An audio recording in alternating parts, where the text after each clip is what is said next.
The snowstorm is not only creating a mess on our interstates and roads this morning, but at the airports as well. There have been hundreds of delays and cancellations at DIA throughout the day. That's where we find 9 News' Colton Chavez with more. Hey, Colton, how does it look right now?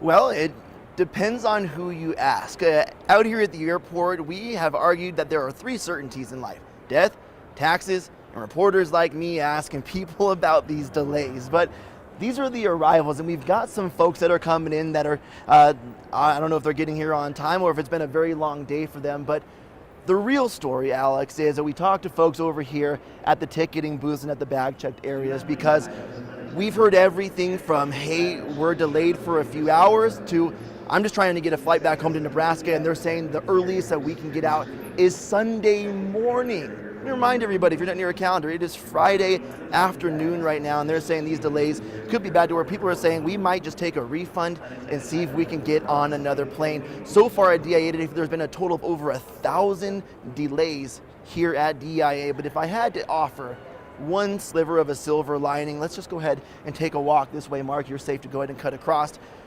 DIA is a big airport. Everybody knows that the security lines can be bad, but it's wide open for you right now. We've watched, and this has pretty much been the crowd that we've seen here throughout the security lines. So if you are coming to the airport, it's probably a good idea for you to get here early, but you're going to be able to breeze right through. So I'm going to leave you with just one warning.